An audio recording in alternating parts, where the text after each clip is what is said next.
일하는 국회를 위해 당선자들이 뭉쳤습니다. 21대 주요한 사안부터 또 여러 가지 민생 법안까지 다양한 주제에 대해서 민생 토크, 정책 토크를 할 예정인데요. 다양한 우리 당선인들이 모여서 21대 국회, 일하는 국회로 만들어보자라고 생각하고 있습니다. 오늘 참석하신 분들 인사 먼저 올리도록 하겠습니다. 반갑습니다. 더불어시민당 비례대표 당선인 최회영입니다. 안녕하십니까. 경기도 의정부시 갑 지역 당선인 오영환입니다. 안녕하십니까. 더불어시민당 비례대표 당선인 전용기입니다. 더불어민주당 경기 고양시병 당선자 홍정민입니다.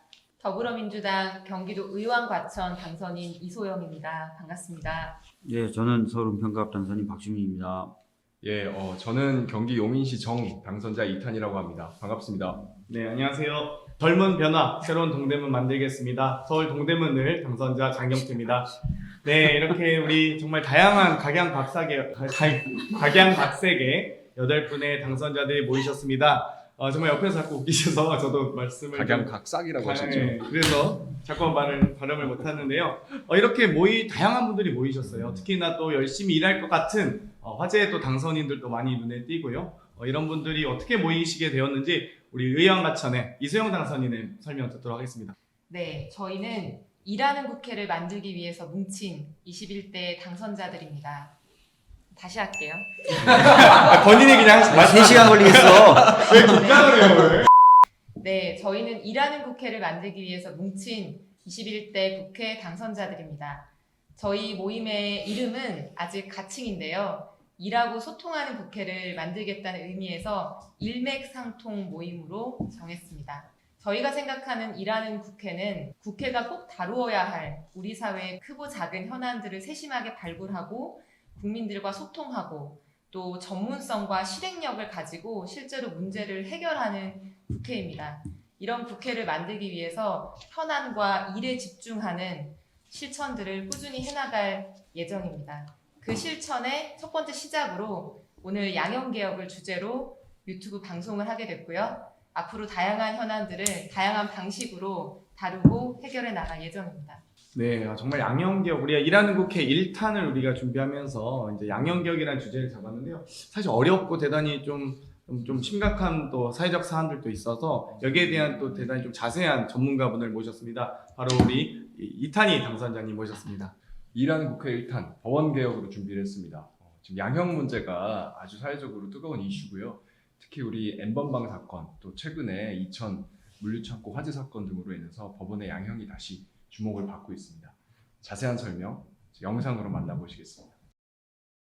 안녕하세요. 경기 용인시 정지역구 당선자 이탄이라고 합니다. 오늘은 법원 개혁, 그중에서도 양형 개혁 문제에 대해서 이야기를 해보겠습니다. 여러분, 2020년 12월 13일 이 날짜가 뭘 의미하는지 아시나요? 2008년 8살 아이 성폭행에서 영구적 장애를 초래한 일명 조두순 사건, 그 사건 범죄를 저지른 사람이 출소하는 날입니다. 당시 검찰은 무기징역을 구형했지만 법원이 가해자가 고령이고 술에 취해 심신미약 상태였다라는 이유로 징역 12년을 선고했습니다. 그 조두순 사건이 발생한 지 이제 10년이 넘었습니다. 그래프를 보시면 2008년부터 최근 10년간 범죄 추이가 나타납니다. 그런데 살인, 강도, 절도, 방화와 같은 다른 범죄들 계속해서 감소하고 있습니다. 그 사이에 유독 한 가지 범죄가 증가를 하고 있습니다. 바로 성범죄입니다. 물론 이 통계에 대해서는 여러 가지 해석들이 있습니다. 하지만 적어도 한 가지에 대해서는 많은 전문가들이 공동의 목소리를 내고 있습니다. 바로 성범죄자에 대한 우리 법원의 선고형이 미국, 영국과 같은 서구 사회와 비교해서 너무 가볍다는 점입니다. 최근 국민적 분노를 자아낸 일명 N번방, 박사방 사건에 대해서 들어보셨을 겁니다. 이 사건은 여성과 미성년자를 대상으로 한 성착취 영상을 텔레그램이라고 하는 해외 메신저를 통해서 대대적으로 유통해서 수익을 취한 사건입니다. 2020년 4월을 기준으로 확인된 피해자만 165명에 달합니다. 그리고 그 중에 10대인 피해자가 80명이 넘습니다. 청와대 홈페이지를 통해서 가해자 신상 공개, 엄중 처벌 요구하는 국민청원 동의자 수가 무려 630만 명이 넘었습니다. 역대 최다 수입니다. 우리 정부는 디지털 성범죄 근절 대책을 마련하기 위해 민관 합동 TF를 구성했습니다. 그리고 41개의 세부 과제를 마련했습니다. 그 중에 일부가 일주일 전인 4월 29일 국회에서 법률로서 통과됐습니다. 이른바 N번방 사건 방지법입니다. 법안의 내용을 잠깐 보겠습니다. 주된 내용들은 크게 불법 성적 촬영물을 이제 소지만 해도 처벌하도록 하는 조항을 신설했다. 또 미성년자 의제 감각 연령을 13세에서 16세로 올렸다. 그 이야기는 이제 14세, 15세 되는 한 아이들을 동의를 얻어서 성관계를 한다고 하더라도 이것은 의제 강간으로 처벌받게 된다는 뜻입니다.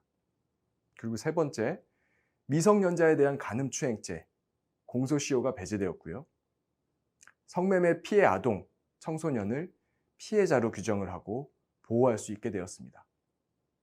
그리고 마지막 다섯 번째, 불법 성적 촬영물, 촬영 제작죄 등 아주 극심한 범죄에 대해서 법정형을 높였습니다. 자, 그런데 이 마지막 다섯 번째, 처벌 강화, 여기에 허점이 하나 있습니다. 우리 법에는 법정형, 양형 기준이라고 하는 것이 있고 선고형이라고 하는 것이 있습니다. 법정형은 법에 정해져 있는 형량의 범위를 말하는 것이고 선고형은 그 중에서 판사가 콕 집어서 선고하는 형량을 말합니다. 즉, 징역 3년에서 30년이라고 하는 범위가 법정형이라고 하면 징역 4년, 그 중에 선고형일 수도 있는 것입니다. 이 선고형을 골라내는 작업을 법률 전문 용어로 양형이라고 합니다.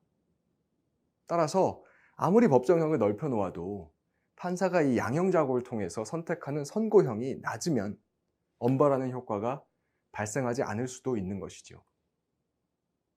그런데 우리나라 성범죄 양형의 문제는 크게 두 단계에서 발생을 합니다. 첫 번째는 형량의 범위 자체가 너무 낮습니다.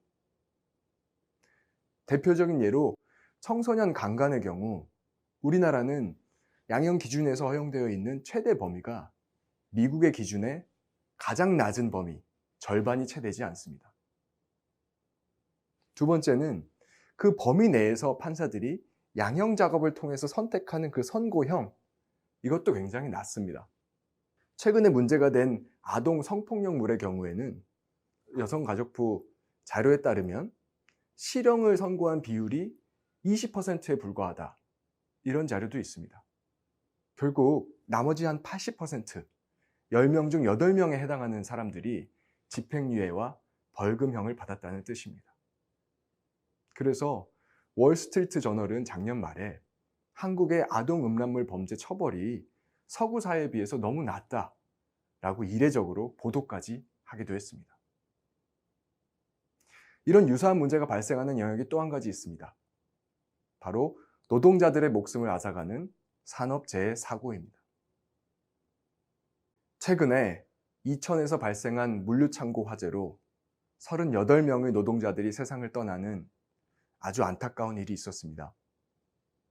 이 사건은 12년 전인 2008년에 같은 도시에서 벌어진 냉동창고 화재 사건을 떠오르게 합니다. 당시 이 화재로 창고에서 일하고 있던 노동자 40명이 목숨을 잃었습니다. 그런데 당시 40명의 인명피해를 낳은 이 화재, 책임자인 원청기업은 어떤 처벌을 받았을까요? 당시에 사업주가 받은 죗값은 기껏 벌금 2천만 원이었습니다.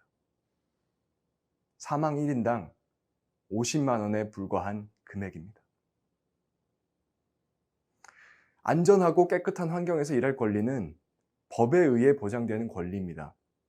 그래서 산업안전보건법은 안전기준을 위반한 사업주에 대해서 최대 7년 이하의 징역 또는 1억 원 이하의 벌금을 선고하도록 하고 있습니다.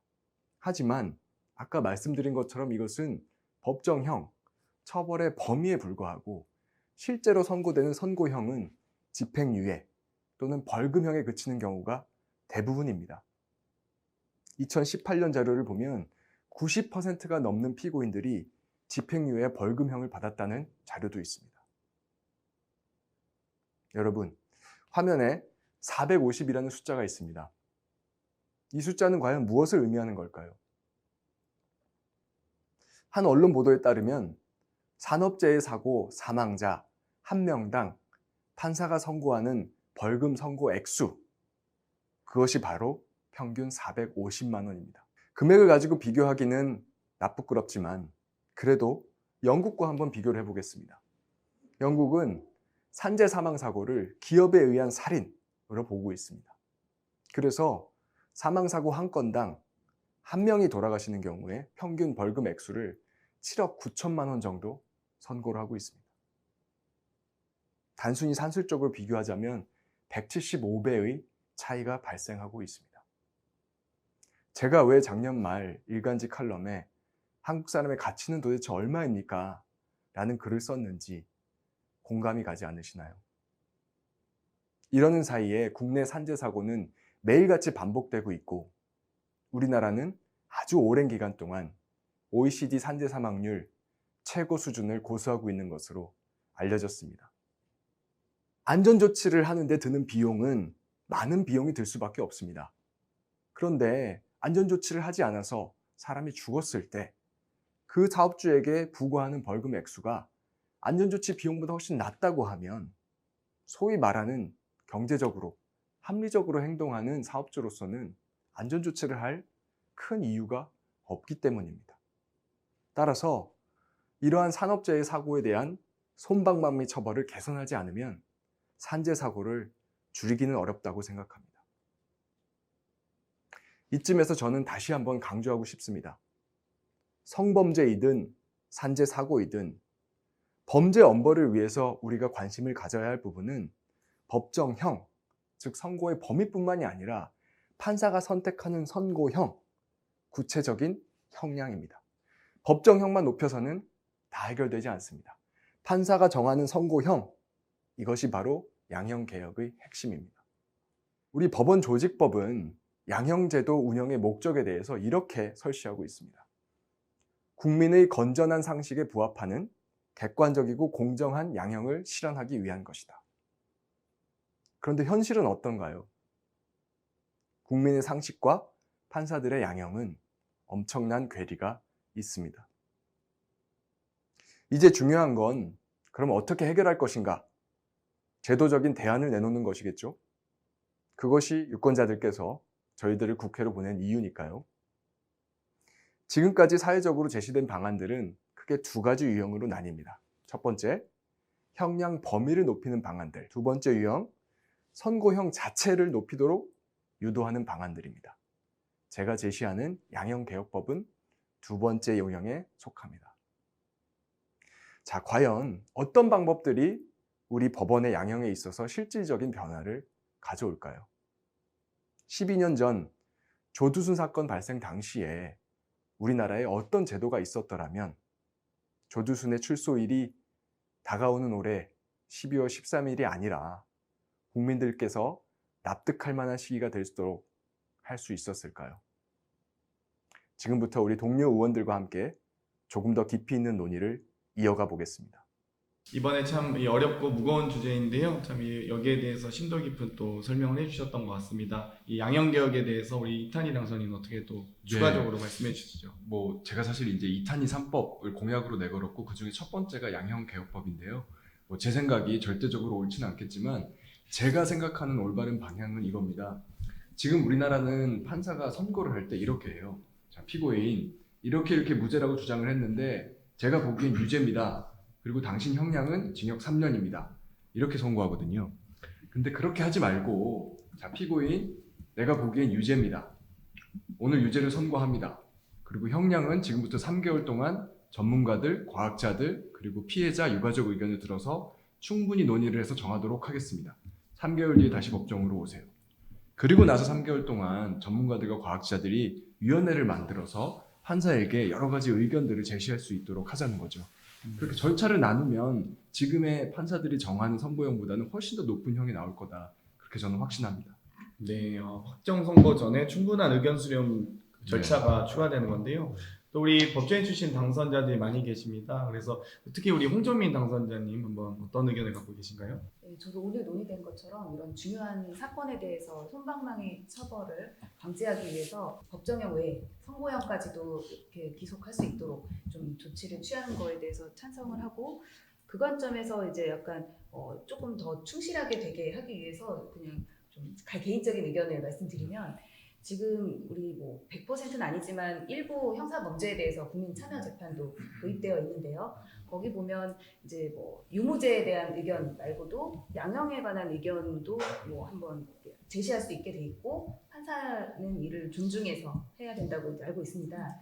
근데 이제 상식적으로도 그렇고 실제로 유무죄에 대해서 이제 정했는데 거기에 배치되게 하는 건 굉장한 부담이 따르지만, 양형에 대한 의견은 뭐 좀 더 깎기가 쉽지 않을까, 이런 좀 우려가 있어서 지금 사실 헌법에 따르면 최종 결론은 법관이 내릴 수밖에 없게 되기 때문에, 만약에 이렇게 위원회에서 결정을 하는데 이것도 범위를 정해서 결정을 하게 되면 거기에 얼마나 덕관이 귀속될지 그 부분에 대해서도 좀 더 제도가 실효성 있게 하기 위해서 저희가 좀 더 고민해서 잘 작동하도록 했으면 좋겠다, 이런 의견이 있습니다. 확실히 이 N번방 같은 정말 인면수신형 이런 범죄도 있지만 또 안전사고나 산업재해 같은 이런 이 범죄가 발생했을 때는 또 징벌적 판결을 많이 했었는데, 여기에 대해서 사실 우리나라에서 좀 더 이 상향해야 된다 이런 의견도 있더라고요. 오영환 당선자님은 또 안전 전문가시니까요. 어떤 생각을 하세요? 우선 아까 산재 사고 관련해서 언급해 주신 지난 4월 29일에 이천 물류창고 공사장 화재였습니다.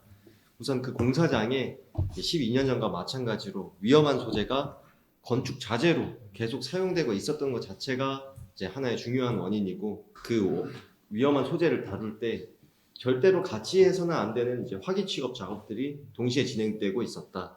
그래서 이 공사 현장의 기본적인 안전 수칙들이 지켜지지 않은 것이 원인이라고 볼 수 있습니다. 현행 산업안전보건법 제38조에 보면 이 산업재해 예방을 위해 이 사업주가 이 위험 요소들에 대해서 꼭 취해야 하는 조치들이 있습니다.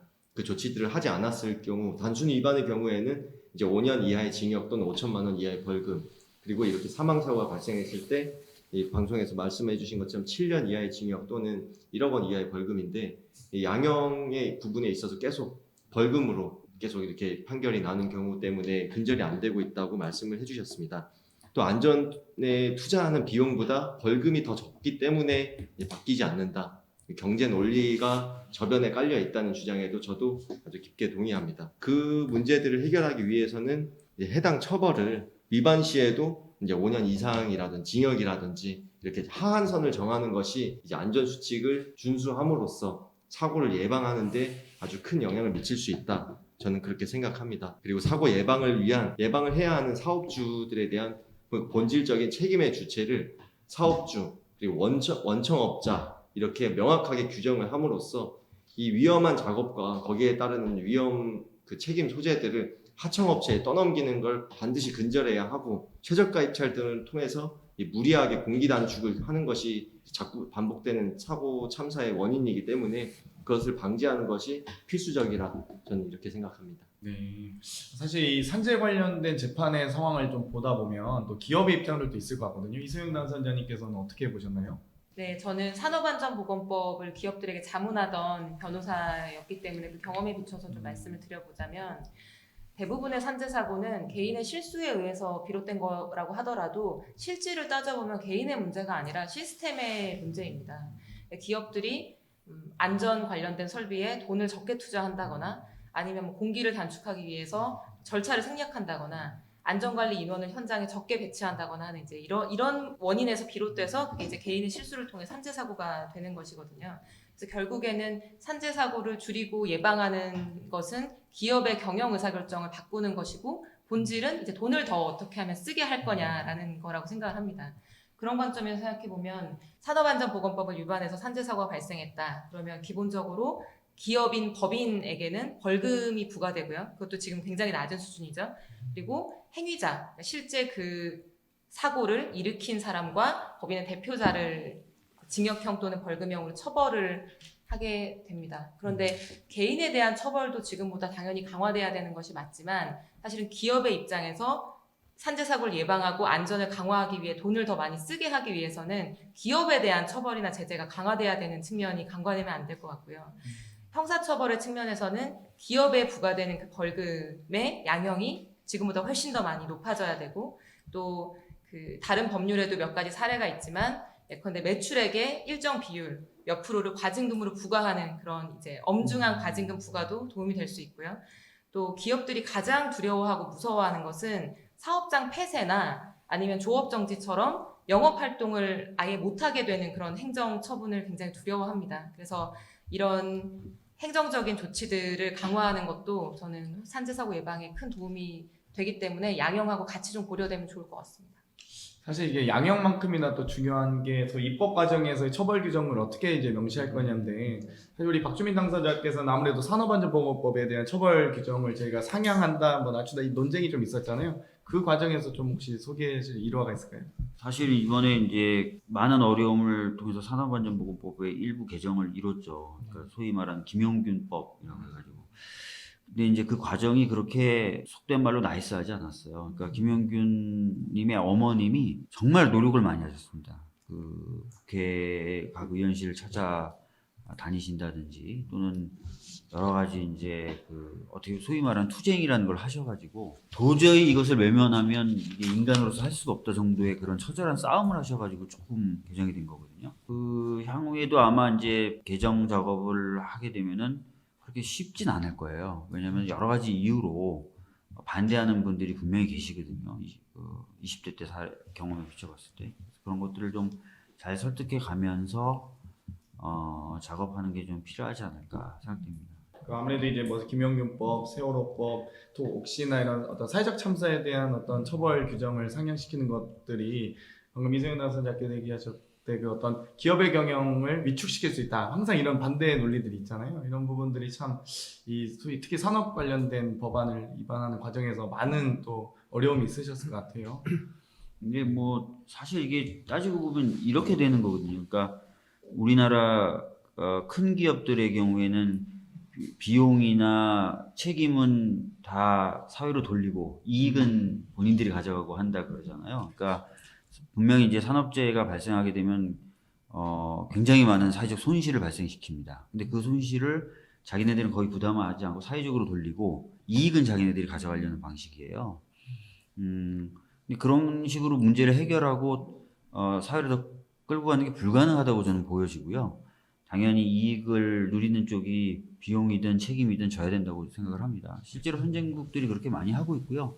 그래서 약간이든 뭐 많이든 어떤 안전 기준에 이런 것들을 높이고 거기에 우리 기업들이 좀 적응하면 적응할수록 사회적인 비용은 줄어들고 또 그렇게 높은 허들에 적응된 기업들이 또 국제적으로 저는 경쟁력을 가질 수 있다고 생각해서 이 방향이 오히려 맞는 방향이다라는 것들을 지속적으로 좀 설득해 나가면서 끌고 나갈 필요가 있다고 생각해요. 만약에 이번 참사를 겪고도 아까 말씀드린 위험한 소재가 계속 사용되는 환경이 계속 이어지거나, 왜냐하면 그것도 싸고 편리하기 때문에 계속 사용되는 겁니다.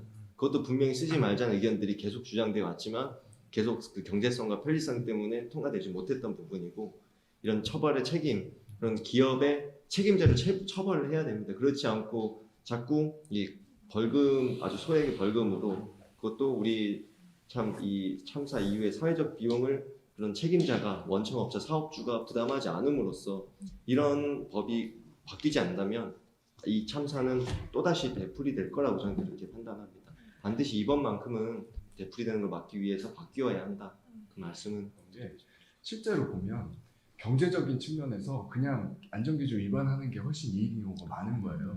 그러니까 안전 설계를 하는데 너무 돈이 많이 드니까 할 수가 없는 거고, 또 사실 납기를 빨리 맞춰야 인건비도 덜 지출되고 이익도 많이 남잖아요. 그러니까 빨리빨리 하다 보면 아무래도 이제 사람들도 더 이제 뭐 밤늦게까지 일을 하게 만든다던가 이렇게 해서 이제 무리한 일을 하다가 사고 발생하잖아요. 그래서 그것들을 조율을 하는 게 그 벌금 액수를 다시 높여줘서 그 경제 논리상으로 봐도 이렇게 하는 게 오히려 손해다라고 만들어지는 게 되게 중요한 것 같고, 그리고 저는 이제 사실 이 양형 절차를 뭐 제 의견이어서가 아니라 이렇게 바꾸면 판사들도 되게 좋아할 거라고 생각해요. 왜냐면 판사 입장에서도 바로 이걸 선고를 하려고 하면 내가 파격적으로 이게 실제 비용이 얼마가 들어가기 때문에 어느 정도 선고를 해야지만 실질적인 근절 효과가 날 거다 이런 거 고려해가지고 하기 어렵거든요.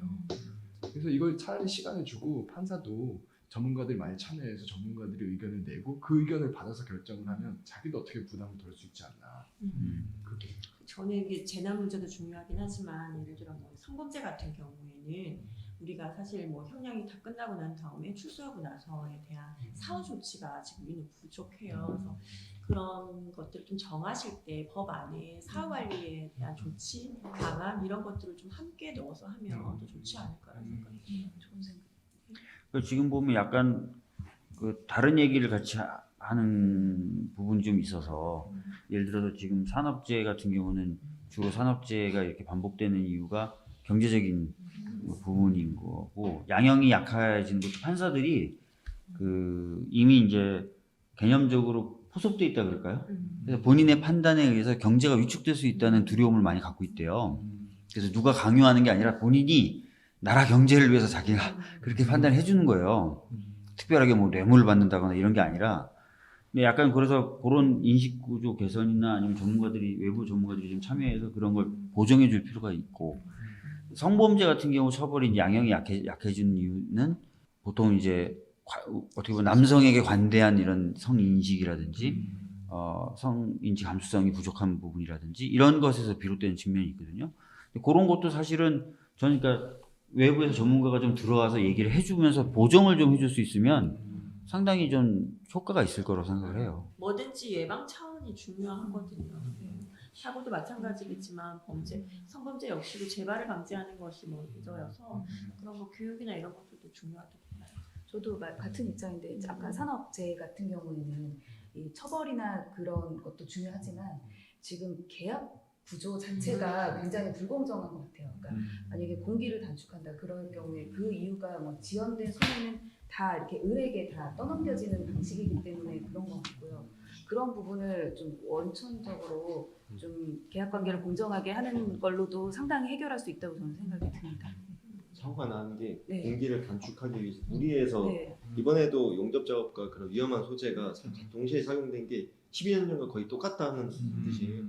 뭐 하청에 한 뭐 9개 업체인가 동시에 들어와서 위험한 작업들이 동시에 진행돼 버리니까 사고가 발생한 것입니다. 정말 맞는 말씀이시죠.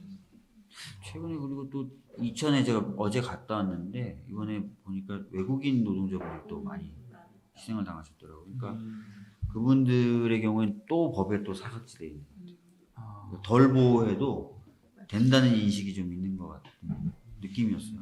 그래서 사실 이제 뭐 N번방 같이 성범죄와 산업재해가 조금 이제 구분은 해야겠지만 어찌되었건 지금 이 양형 과정에서 과연 입법의 어떤 처벌 규정을 올리는 부분과 재판의 어떤 과정에서의 양형에 대한 기준들이 조금 또 우리가 상향해서 강력하게 처벌해야 된다 이런 인식은 다 공감을 하고 계신 것 같아요. 저도 이 얘기 듣다 보니까 사실 뭐 예를 들면 소방법이나 예를 들면 항상 이 스프링클러부터 해서 모든 건축 과정에서의 소위 건축비를 낮춰야 된다. 뭐 물론 이제 납기에 대한 부분도 있지만 제대로 된 이 건설 현장에서의 상황 현장들도 대부분 또 실제 지금 현장에 소방법을 준수하지 않는 부분도 많잖아요. 그래서 참 이런 부분들도 문제구나 그런 생각이 드네요. 그래서 저는 이제 이 양형 절차를 만약에 개선한다고 하면 모든 범죄에 대해서 당장 하자는 주장까지는 아니고요. 일단 우리가 지금 주요하게 관심이 된 대상 범죄, 성범죄나 산재 사고부터 한번 해볼 수도 있을 것 같아요. 해보면서 어떤 효과가 발생하는지 관찰을 하고 그런 거 이제 더 확대해 가는 거죠. 뭐 소방법 위반이라던가 아니면 지금 근로기준법 위반 사건 같은 것들 이런 것들을 이렇게 서서히 확대해 나가보면 어떨까. 토론한 것들이 입법화하는 게 제일 중요하잖아요. 근데 맞아요. 사실 입법화하는 게 통과하는 게 제일 어려운데 N번방처럼 이렇게 빨리 계속적으로 진행할 수 있는 노하우는 있을까요, 의원님? 사실 그러니까 제가 그 초선 당선인들 앞에서 한번 말씀을 드린 적이 있었던 것 같은데, 그러니까 보통 입법 과정에 힘을 받으려면 두 가지인데 의원들 내부에서 넓게 공감대가 형성되는 방법이 하나 있고 또 바깥에서 많은 국민들이 요구하시는 방법이 있어요. 근데 이게 두 가지가 완전히 괴리되어 있는 게 아니라요. 또 바깥에 있는 분들이 또 국민분들이 많이 요구하시면 또 국회 내에서 의원들 간의 동의를 빨리 구할 수 있는 그런 것들을 많이 볼 수 있었기 때문에 항상 뭐 두 가지를 같이 하신다고 생각을 하시면 될 것 같고, 특히 이제 아마 지금 논의되고 있는 이런 양형 절차에 대한 법을 개선한다든지 또는 기업에게 뭔가 부담을 준다든지 하면은 기존에 본인들의 어떤 권한을 침해한다 또는 경제적 이익을 침해한다라는 느낌을 주기 때문에 저항할 수가 있겠죠. 합리적이라고 저희들은 생각해도 그럴 경우에 좀 통과시키려면은 여러 가지 더 어려움이 추가적으로 발생하는 건 충분히 예상이 가능하잖아요. 그럴 때일수록 좀 더 국민들과 호흡을 하면서 국민분들이 많이 이런 법안을 요구하시면은 더 이제 좀 국회 내에서 논의를 수월하게 풀 수 있는 장점은 있습니다. 그래서 제 생각에 이런 아마 프로 등을 통해 가지고 계속 국민분들에게 좀 호소를 좀 하시면 좀 하면 좋을 것 같고, 국회 내에서도 동료 의원들을 설득하는 작업을 좀 같이 해나갈 수 있었으면 좋겠어요. 그래서 바로 우리 모임의 가장 중요한 포인트가 일하고 소통한다. 국민들과의 소통을 통해서 그런 목소리와 움직임을 함께 만들어 나간다라는 그런 뜻이 있었어요. 그런 뜻이 있었군요. 네, 그런 뜻이었고, 그래서 이름도 굉장히 잘 지은 것 같은데 약간 일맥한테 맥은 뭘 뜻이죠? 맥을 짚는다. 일머리가 좀 있어야 된다 이런 뜻인가요? 우리 한마디 도 참여하지 않은 우리 전영식 당선자님. 일련의 사건들을 보면서 사실 양형개혁의 필요성은 굉장히 좀 강하게 느끼고 있었습니다. 그 디지털 성범죄를 넘어서 N번방 같은 경우에는 아동 성범죄라서 이제 국민 눈높이보다 조금 더 상향된 기준과 잣대가 적용돼서 강력한 처벌을 좀 해야 되지 않나 이렇게 생각하고 있었고요. 사실 우리나라는 해외 비교했을 때 굉장히 반대하다, 아동 성범죄에 대해 관대하다라는 평가가 굉장히 저는 문제라고 생각을 했었거든요. 그래서 오늘 토론회를 통해서 이제 문제의 핵심을 관통하는 방안을 마련을 하고 이것들을 21대 국회가 발빠른 대처를 위해서 빨리 공감대를 형성하고 문제를 바로잡는 시스템을 만들어야 되지 않나 그렇게 생각합니다. 이번에 그 조두순 씨 같은 경우는 만약 출소 이후에 뭐 전자발찌라든지 이런 처벌도 있나요? 그러니까 뭐 제가 확인은 안 해봤지만 있을 거라고 생각은 하고요. 다만 이제 형량을 과거로 돌아가서 우리가 다시 선고할 수 없다는 거죠. 네. 그래서 빨리 제도를 지금도 앞으로 이런 사건들이 발생하고 있을 수 있기 때문에 빨리 제도를 좀 도입하는 게 필요할 것 같습니다. 21대 국회에서 동료 의원들 힘을 합쳐서 빨리 좋은 법안을 통과시킬 수 있었으면 좋겠어요. 이런 참 이 강력한 이 처벌이 좀 필요한 이런 부분들은 다시 한번 재판할 수 없다는 게 너무나 좀 네. 아쉽고 좀 슬프네요. 네. 네, 정말 오늘 이렇게 좀 다양한 주제에 대해서 또 특히 우리 이번에 양형 개혁에 대한 부분에 대해서 얘기를 나눴는데요. 또 우리 시청자들과 함께하는 소통 방송 준비하고 있으시다면서요? 예, 오늘은 주로 저희가 떠드는 자리였는데요. 5월 10일 일요일 날 저녁 8시에 저희가 라이브 방송을 하겠습니다. 라이브 방송을 통해서 시민들 의견을 좀 듣자, 예, 이런 행사를 저희가 준비하고 있습니다. 일요일 저녁 8시에 유튜브, 페이스북 등으로 라이브 진행할 예정이니까요. 많이 참여해 주셨으면 좋겠습니다. 네, 정말 일하는 국회 많은 분들께서 기대하고 계시고 21대 국회가 어떤 모습을 보여야 할지 저희도 많은 고민을 하고 있습니다. 단순한 등원이 아닌 시대적 화두를 던지고 또 새로운 미래의 아젠다를 제시하는 21대 국회 만들기 위해서 노력하고 있고요. 일하는 국회 2탄 예고가 있다고 하던데요. 우리 박주민 당선인님께서 이번에 또 워낙 또 세월호와 사회적 참사에 대해서 관심이 많으셨잖아요. 또 그런 부분에 대해서 입법 활동을 많이 하셨는데요. 조금 소개를 한번 해주시고 해주시면 좋겠습니다. 세월호 참사 관련돼서 진상규명이 진행이 되고 있지만 잘 되고 있지 않아서 국회 그 요구되는 입법 과제들이 몇 가지가 있습니다. 그래서 진상규명 과제와 그 과제를 해결하기 위한 입법 과제를 다루는 순서를 가질 예정이고요. 적당한 방식, 이것은 지금 가족분들하고 좀 협의를 하고 있습니다. 정해지는 대로 아마 일요일 날 있을 그 방송에서는 충분히 말씀드릴 수 있을 것 같습니다. 청취자분들께도 좀 그렇죠. 아이디어를 좀 의원 내부에 그 동의가 됐거나 아니면 사회적으로 굉장히 관심이 많은 사안은 이렇게 좀 입법하기가 그래도 수월한데 자기 목소리를 내지 못하는 영역에서는 걱정이 되는 거예요. 그래서 아무래도 뭐 저희가 얼마나 도움이 될지 모르겠지만 그래도 여기라도 얘기를 해주시면 저희라도 이렇게 여론을 환기시키거나 의원을 설득해서 어떻게든 입법화를 하는데 도움이 됐으면 좋겠다는 생각이 듭니다. 그렇죠. 사실 이제 국회의원이라고 하면 뭐 한 분 한 분 헌법기관이기도 하지만 또 국민들께서 세상을 보는 또 맑은 또 좋은 창이 돼야 되는데요. 항상 국회의원 하면 전문가라고만 생각하시지 전문가의 의견을 잘 듣는 사람이기도 해야 되거든요. 그렇기 때문에 많은 국민들께서 또 저희를 잘 활용하셔서 정말 좋은 대한민국 건설하는 데 많이 좀 이용해 주셨으면 좋겠습니다. 공익광고협회 같은 분위기가 됩니다. 정말 너무 일하는 국회 1탄 양형개혁을 통한 성범죄 근절 방안에 대해서 논의했습니다. 참 어렵고 무거운 주제임에도 불구하고 저희가 좀 2탄이 우리 당선인의 친절한 또 자세한 설명으로 또 이해하기 쉬운 또 부분도 많았는데요. 앞으로 일하는 국회를 어떻게 만들어 갈 것인지에 대해서 여기 계신 8분과 함께 앞으로 더 또 추가하실 우리 당선인들과 함께 21대 국회 열심히 일하는 국회로 만들도록 하겠습니다. 모두 고생하셨습니다. 감사합니다. 네. 감사합니다. 감사합니다. 일하고 소통하는 국회 만들겠습니다. 우리 그거 하나만 멘트 넣었으면 좋겠어요. 저 하나만. 네.